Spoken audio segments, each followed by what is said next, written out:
O Senhor esteja convosco. Proclamação do Evangelho de Jesus Cristo, segundo Lucas.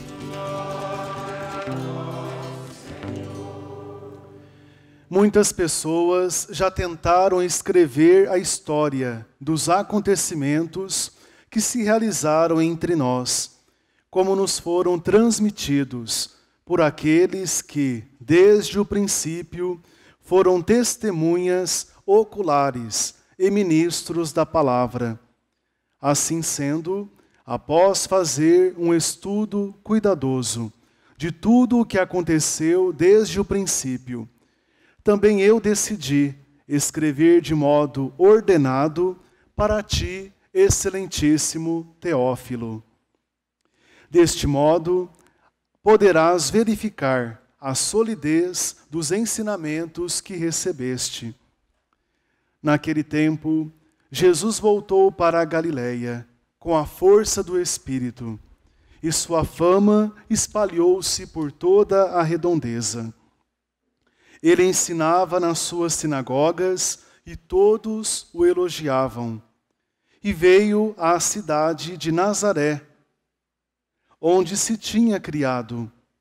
Conforme seu costume, entrou na sinagoga no sábado e levantou-se para fazer a leitura. Deram-lhe o livro do profeta Isaías. Abrindo o livro, Jesus achou a passagem em que está escrito: O Espírito do Senhor está sobre mim, porque Ele me consagrou com a unção para anunciar a boa nova aos pobres. Enviou-me para proclamar a libertação aos cativos e aos cegos a recuperação da vista, para libertar os oprimidos e para proclamar um ano da graça do Senhor. Depois fechou o livro, entregou-o ao ajudante e sentou-se. Todos os que estavam na sinagoga tinham os olhos fixos nele. Então começou a dizer-lhes: Hoje se cumpriu esta passagem da Escritura que acabastes de ouvir. Palavra da salvação. Glória a vós, Senhor.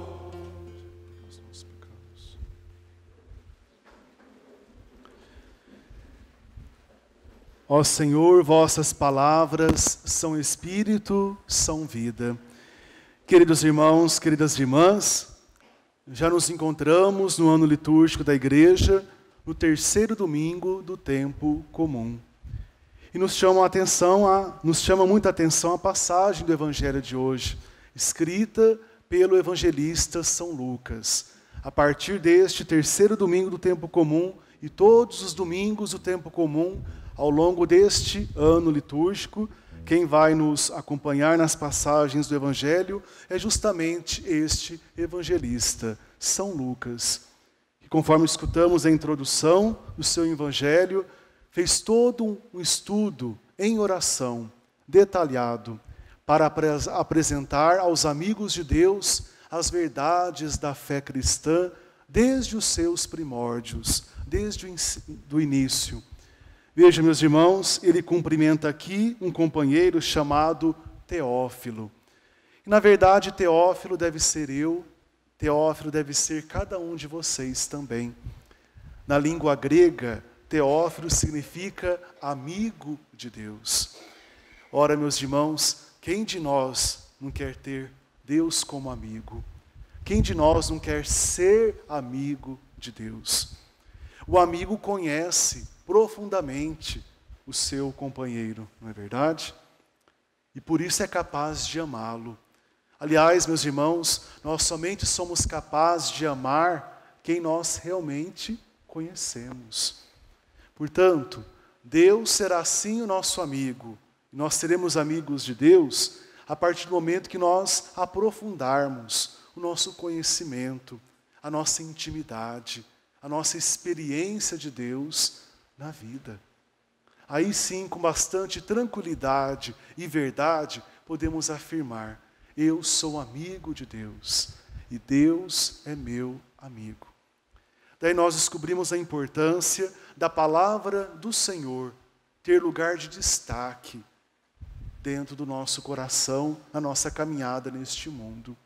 Como nós vamos conhecer a Deus? Através das Escrituras Sagradas, através dos sacramentos, através das nossas orações, os acontecimentos da vida. Portanto, meus irmãos, sejamos muito dóceis no acolhimento da palavra de Deus. Veja que coisa bonita, quantos autores sagrados perderam tempo, entre aspas, para escrever as Escrituras Sagradas para nós. Dizem por aí que a Bíblia Sagrada é o livro mais vendido no mundo. Que bom, louvado seja Deus por isso. Mas será que é o livro mais meditado no mundo? É o livro mais praticado no mundo? Há controvérsias, não é verdade? Infelizmente. A Bíblia, meus irmãos, não é para enfeitar um cômodo da casa. É para, assim, embelezar a nossa vida. Porque nós, quando colocamos em prática os ensinamentos da palavra de Deus, essa palavra tem o poder de recuperar a beleza com a qual Deus nos criou quando nascemos. Fomos criados à imagem e semelhança do Senhor. Porém, quando o pecado entra na nossa vida, nós ficamos feios, espiritualmente falando. Verdade.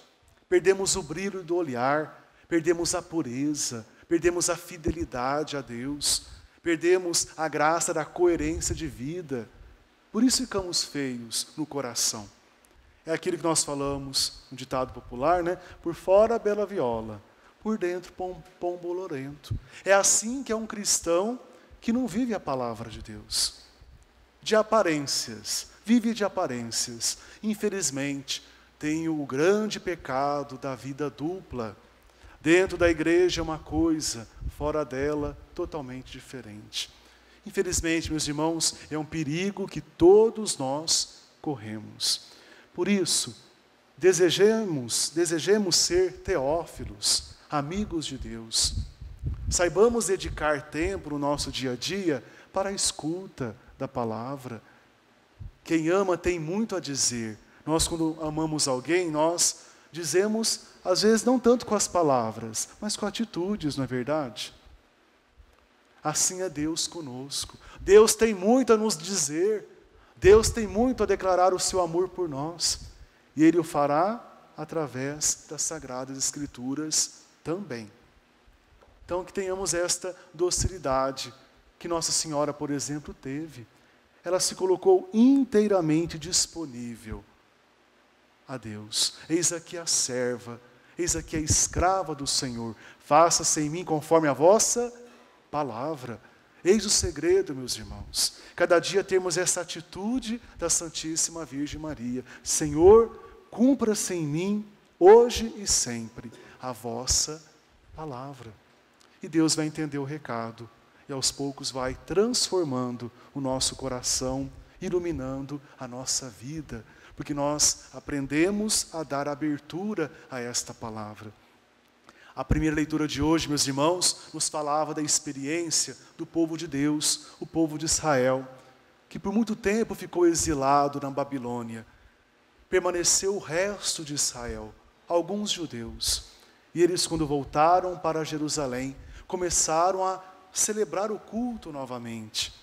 Era proclamada a palavra de Deus horas e horas, de manhãzinha até à tarde. E muitos se comoviam, todos choravam diante da palavra que escutavam. Essa atitude de chorar, meus irmãos, diante da palavra, não é simplesmente se emocionar. Tomemos cuidado. Hoje nós vivemos uma sociedade que vai atrás apenas daquilo que faz arrepiar, que faz emocionar. Deus não quer emocionar ninguém, meus irmãos.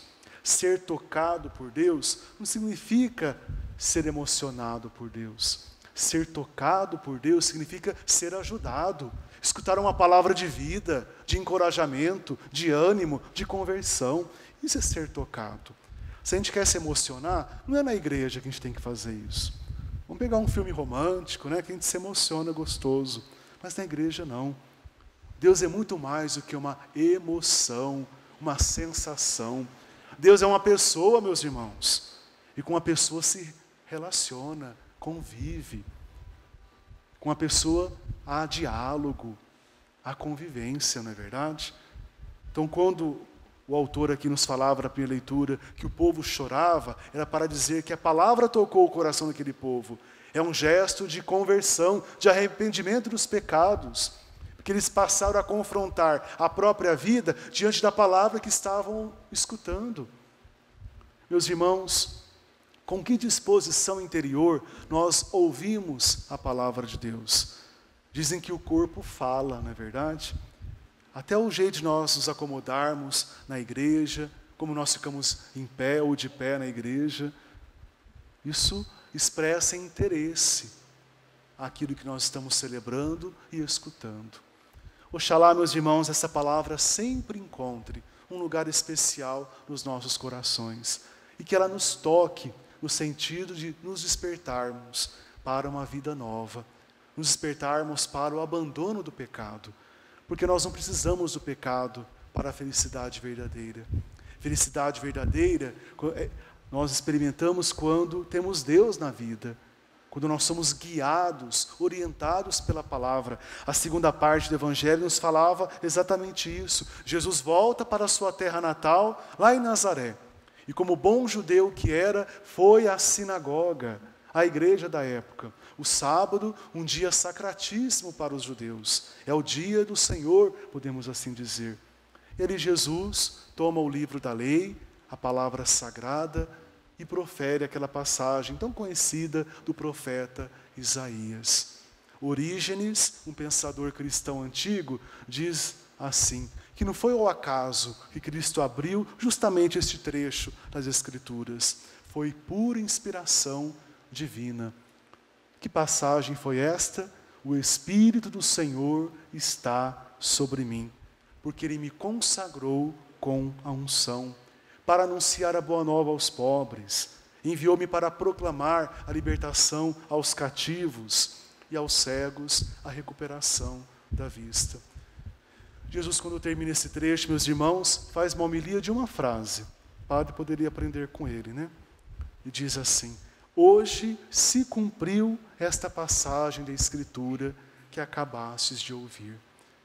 Veja, meus irmãos, em Jesus Cristo se cumpre esta maravilhosa profecia de Isaías. O Espírito de Deus está com ele. Ele foi consagrado, foi ungido. Para quê? Para uma grande tarefa, para uma grande missão: libertar os oprimidos. Quem está oprimido, meus irmãos?